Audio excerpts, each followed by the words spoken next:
Nodal অ্যানালাইসিসের এটা 5 নম্বর class. এই ক্লাসে আমরা এই ম্যাথটা সলভ করব। এখানে বলছে using nodal analysis find I and I1 of the circuit. That means এই সার্কিটের এই আই আর I1 কারেন্টের মান বের করতে হবে নোডাল অ্যানালাইসিস ব্যবহার করে। তো নোডাল অ্যানালাইসিস অ্যাপ্লাই করার জন্য এই রুলসগুলো ফলো করতে হয়, আমরা আগের ক্লাসে দেখে আসছি। First rules, identify the nodes. That means এই সার্কিটে যে সকল নোডস আছে সেগুলো আইডেন্টিফাই করতে হবে। তো এখানে আমরা যদি এই জায়গাটা দেখি, এটা এই পুরো জায়গাতে কোনো এলিমেন্ট নাই, রেজিস্টর বা কারেন্ট সোর্স কোনো কিছু নাই। সো এই পুরো পয়েন্টটাই হচ্ছে একটা নোড। কেন? কারণ এখানে একটা, দুইটা, তিনটা, চারটা ব্রাঞ্চ সংযুক্ত হচ্ছে, দ্যাটস ওয়াই এটা একটা নোড। আর আমরা জানি যেই পয়েন্টে 2 বা তার থেকে বেশি ব্রাঞ্চ সংযুক্ত হয় সেটা একটা নোড। এখানে 4টা সংযুক্ত হয়, তাই এটা একটা নোড।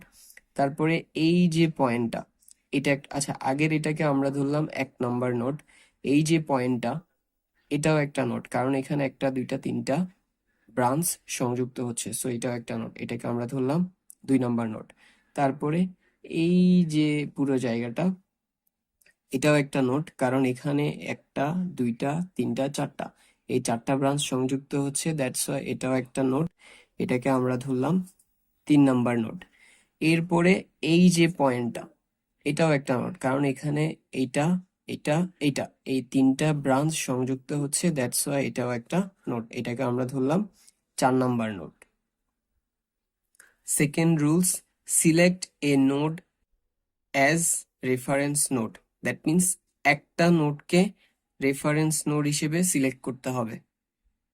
আমরা এই সার্কিটে টোটাল নোড পাইছি 4টা, একটা, দুইটা, তিনটা, চারটা। এখান থেকে যে কোনো একটা নোডকে রেফারেন্স নোড হিসেবে সিলেক্ট করতে হবে। তো আমরা সিলেক্ট করলাম এখানের এই যে 4 নম্বর নোড আছে, এটা হচ্ছে রেফারেন্স নোড। আর আমরা জানি রেফারেন্স নোডকে এরকম গ্রাউন্ড চিহ্ন দিয়ে দেখাইতে হয়, এবং এটার ভোল্টেজ হচ্ছে, ধরে নিব এটার ভোল্টেজ হচ্ছে 0 volt. Then 3 number, give name to non reference node voltages. That means non reference node voltage গুলোর নাম দিতে হবে। তো এখানে আমরা 4 নম্বর নোডটাকে রেফারেন্স নোড ধরছিলাম, তাহলে 1, 2, 3 এই 3টা নোড হচ্ছে নন রেফারেন্স নোড, এবং এদের যে ভোল্টেজ আমাদেরকে সেটারই নাম দিতে হবে। ধরলাম 1 নম্বর নোডের ভোল্টেজ V1, 2 নম্বর নোডের ভোল্টেজ V2, 3 নম্বর নোডের ভোল্টেজ V3। এরপরে 4 নম্বর rules, assume the direction of current. That means আমাদেরকে নোড কারেন্ট গুলোর ডিরেকশন অ্যাজিউম করতে হবে, মানে ধরতে হবে। এবং আমরা জানি এই ধরার কাজটা সম্পূর্ণ আমাদের নিজেদের উপরে।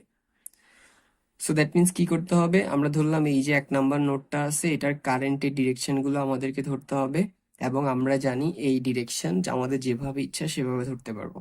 তো আমরা ধরলাম এখানের এই যে কারেন্টটা, এটা বের হচ্ছে নোড থেকে। আমরা জানি সবচেয়ে এটা ইজিয়েস্ট ওয়ে, আমরা যেটা ফলো করি সেটা হচ্ছে যে নোড থেকে সব কারেন্ট বের হচ্ছে। তারপরে এইদিকে 1 ওহম দিয়ে যে কারেন্টটা বের হচ্ছে সেটাও, তারপরে এদিক দিয়েও একটা কারেন্ট বের হচ্ছে, ঠিক আছে।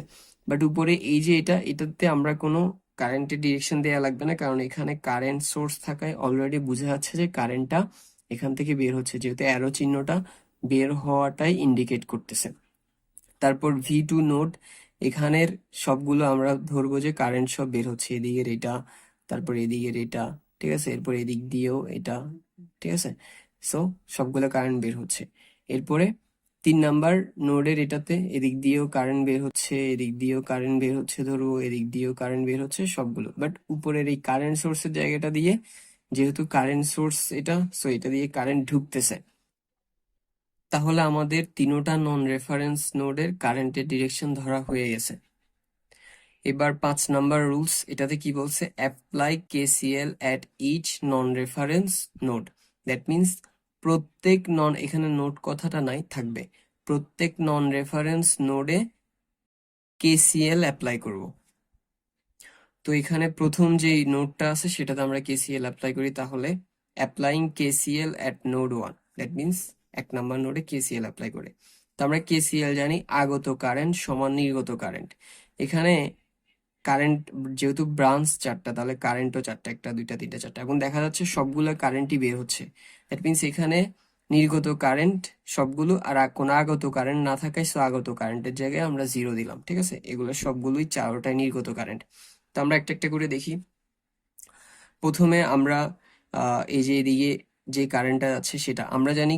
কারেন্ট বের করার সূত্রের জন্য আমরা এটা ফলো করি, current I equal V by R. এখানে ভি এর মানটা কিভাবে বের করব? ভি হচ্ছে higher voltage minus lower voltage, আর আর তো আর। সো কারেন্টের জন্য আমরা ওইটাই ফলো করবো। আমরা জানি কারেন্ট সবসময় হায়ার ভোল্টেজ থেকে লোয়ার ভোল্টেজে যায়। এখানে যেহেতু ভি ওয়ান থেকে ভি টু এর দিকে যাচ্ছে, that means V one higher, so V one minus V two হবে। এই যে V one minus V two, আর মাঝখানে যে রেজিস্ট্যান্স সেটা হচ্ছে 1, সো 1 দিলাম। ওকে, এরপরে এদিক দিয়ে যে কারেন্টটা যাচ্ছে এটাও ভি ওয়ান থেকে কোথায় যাচ্ছে? এই যে এদিকে গ্রাউন্ডের দিকে যাচ্ছে। তাহলে যেহেতু ভি ওয়ান থেকে যাচ্ছে, ভি ওয়ান হায়ার পটেনশিয়াল বা হায়ার ভোল্টেজ, সো আমরা ভি ওয়ান দিলাম। মাইনাস এদিকে আসার পরে প্রথমে পাচ্ছে এই ভোল্টেজ সোর্সটা। ভোল্টেজ সোর্সের কোন প্রান্তটা পাচ্ছে? প্লাস প্রান্তটা। তাহলে আমরা এটা +4 নিব। সো সূত্রের মাইনাস বসানোর পরে এই যে আমরা +4 দিলাম।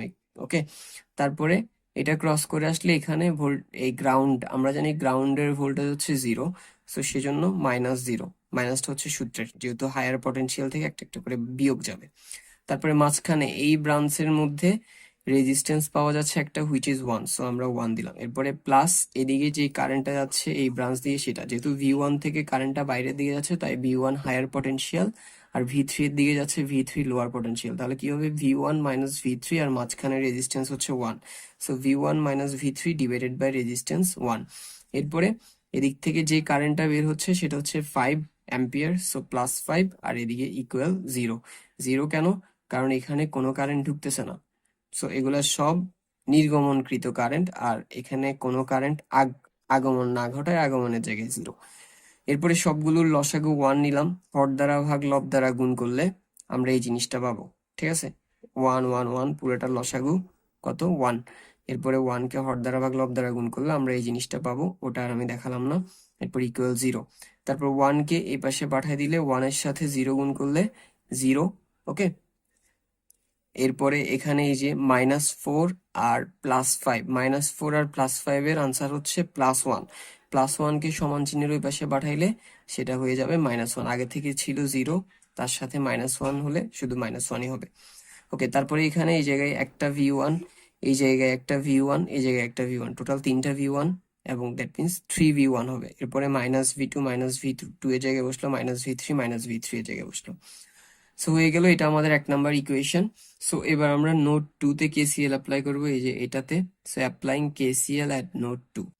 এখানে সবগুলো কারেন্টই বের হচ্ছে।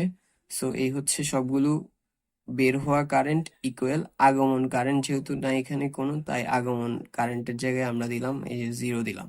ঠিক আছে, সো প্রথমে আমরা এটা থেকে শুরু করি। এখানে এদিকে যে কারেন্টটা যাচ্ছে ভি টু থেকে যেহেতু যাচ্ছে, দ্যাট মিনস ভি টু বড়, আর ভি ওয়ান এর দিকে যাচ্ছে, দ্যাট মিনস ভি ওয়ান ছোট।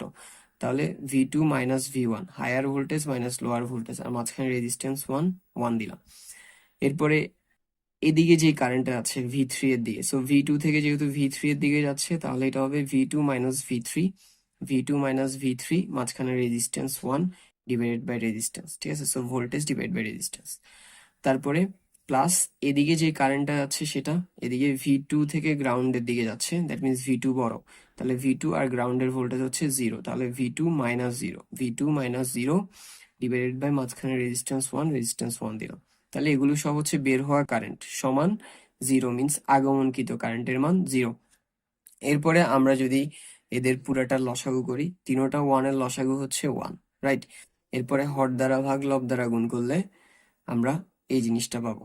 ঠিক আছে, এটা তো ইজি বিষয়, আমরা পারবো। সো এরপরে 1 এর সাথে 0 গুণ করলে 0 হবে। তারপর এখানের এই জায়গায় এই যে -v1 আছে, -v1 লিখলাম। এরপরে এই জায়গায় একটা ভি টু, দুইটা ভি টু, তিনটা ভি টু, দ্যাট মিনস 3টা ভি টু হবে, এই যে 3v2। এরপর এই জায়গায় -v3 আছে, -v3 লিখলাম। সো এটা হচ্ছে আমাদের 2 নাম্বার নোট থেকে, 2 নাম্বার নোট থেকে আমরা 2 নাম্বার ইকুয়েশন পেলাম। এবার আমরা 3 নাম্বার নোডে এই যে 3 নাম্বার নোড আছে এটাতে কেসিএল অ্যাপ্লাই করব, আর সেটা করব এই যে এখানে অ্যাপ্লাইং কেসিএল এট নোড 3। সো আমরা তাহলে একটা একটা করে দেখি। এখানে দেখা যাচ্ছে 3টা কারেন্ট বের হচ্ছে আর একটা কারেন্ট ঢুকতেছে। সো যাই হোক, আমরা প্রথমে এখানের এই নিচের দিকে যে কারেন্টটা আছে সেটা দিয়ে শুরু করি। যেহেতু ভি3 থেকে কারেন্ট বের হচ্ছে, তাহলে ভি3 হচ্ছে হায়ার ভোল্টেজ, তাহলে ভি3 এদিকে আসলে দেখা যাচ্ছে ব্যাটারির যে মাইনাস প্রান্ত আছে সেটা পাচ্ছে, তাহলে মাইনাস ভি3 নিব আমরা। তাহলে ভি3, সো এই যে আমরা ভি3 দিলাম,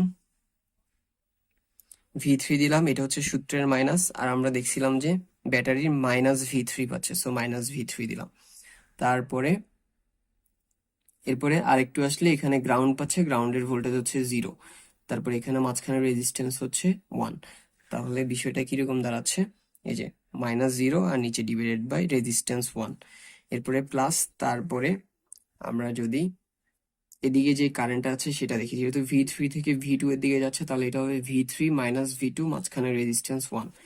সো আমরা ওইটাই দিলাম, ভি3 minus V two divided by resistance 1। তারপরে এরপরে এই এদিকে ভি3 থেকে এদিকে যে কারেন্ট আছে, ভি3 থেকে ভি1 এর দিকে যাচ্ছে, তাহলে এটা হবে ভি3 মাইনাস ভি1, মাঝখানে রেজিস্ট্যান্স 1, দ্যাট মিনস ভি3 minus V one divided by resistance 1। So ভি3 minus V one divide by resistance 1। এরপর আমরা দেখছি যে এখানে একটা কারেন্ট ঢুকতেছে, হুইচ ইজ কত, 5 অ্যাম্পিয়ার। সো এদিকে আমরা সবগুলো নির্গমনকৃত কারেন্ট লিখার পরে ইকুয়াল আগমনকৃত কারেন্ট, মানে যেটা ঢুকতেছে সেটা দিলাম 5 অ্যাম্পিয়ার। এরপরে সবগুলো 1-এর লসাগু করলে 1-ই আসে, দেন হর দ্বারা ভাগ লব দ্বারা গুণ করলে আমরা এই জিনিসটা পাবো, ওটা লিখলাম। 1-এর সাথে 5 গুণ করলে 1-এর সাথে 5 গুণ করলে কত পাবো, আমরা 5ই পাবো, ঠিক আছে। তারপরে এই জায়গায় এই যে +3 আছে, এটাকে সমান চিহ্নের ওই পাশে নিয়ে গেলে সেটা -3 হয়ে যাবে, সো 5 -3। এরপরে এই জায়গায় এই যে মাইনাস ভি1 আছে ওইটা লিখলাম, তারপরে মাইনাস ভি2, আর একটা ভি3, দুইটা ভি3, তিনটা ভি3, দ্যাট মিনস 3v3 হবে, এই যে 3v3, রাইট। এরপর এখানে এটা যেভাবে আছে ওভাবেই লিখে দিলাম, আর 5 থেকে 3 গেলে 2, সো এটা হচ্ছে আমাদের 3 নাম্বার সমীকরণ।